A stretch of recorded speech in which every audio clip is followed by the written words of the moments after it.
ఓం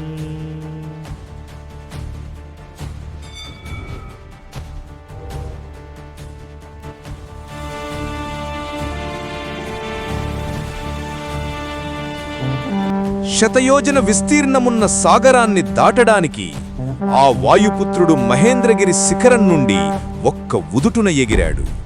ఆ వేగానికి కొండలు కంపించాయి, దిగ్గజాలు భీతిల్లాయి. ఆకాశ మార్గంలో ఒక బంగారు మెరుపులా హనుమంతుని ప్రయాణం మొదలైంది.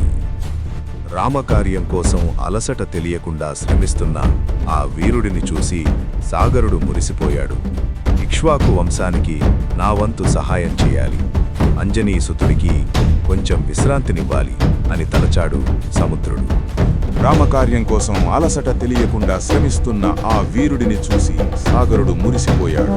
ఇక్ష్వాకు వంశానికి నా వంతు సహాయం చేయాలి, అంజనీసుతుడికి కొంచెం విశ్రాంతినివ్వాలి అని తలచాడు సముద్రుడు. సాగర గర్భం నుండి ఒక మహాద్భుతం, సముద్రపు నీటిని చీల్చుకుంటూ ఆకాశమంత ఎత్తున తళతళలాడే బంగారు పర్వతం మైనాకుడు ఉద్భవించాడు. సూర్యకాంతిని సైతం వెనక్కి నెట్టేలా ఆ కొండ శిఖరాలు మెరిసిపోతున్నాయి. అకస్మాత్తుగా అడ్డు వచ్చిన ఆ పర్వతాన్ని చూసి హనుమ ఆగ్రహించాడు. అది రావణుడి మాయ అనుకొని తన వజ్ర సమానమైన పిడికిలిని బిగించి ఆ కొండను పగులగొట్టబోయాడు.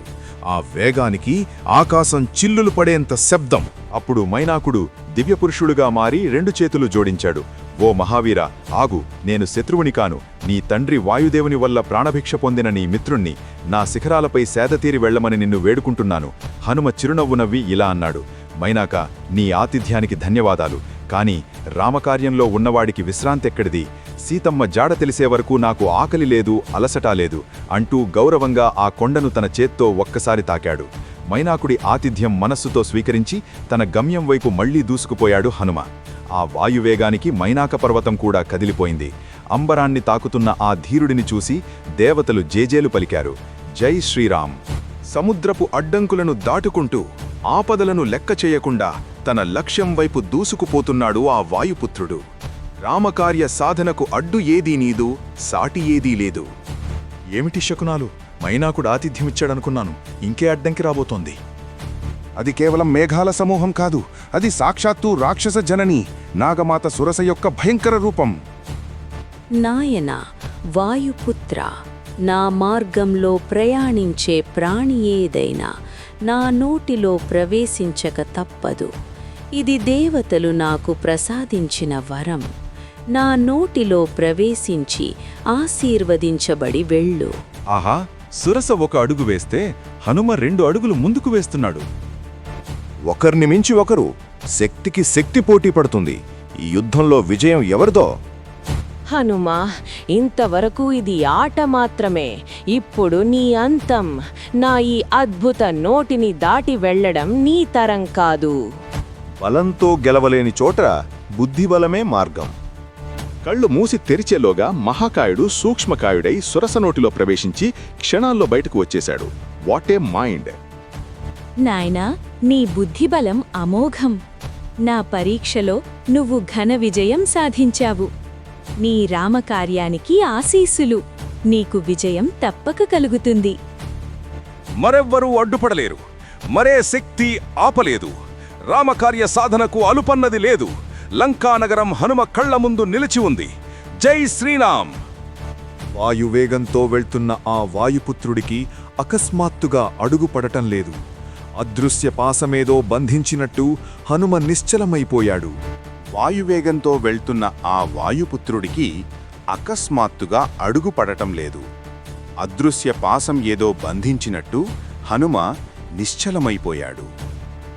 అది నీడను పట్టుకొని ప్రాణినిలాగే వింత శక్తి, ఛాయాగ్రాహిణి సింహిక, నీడను బంధించి మృత్యుమును పరిచయం చేసే రాక్షసి.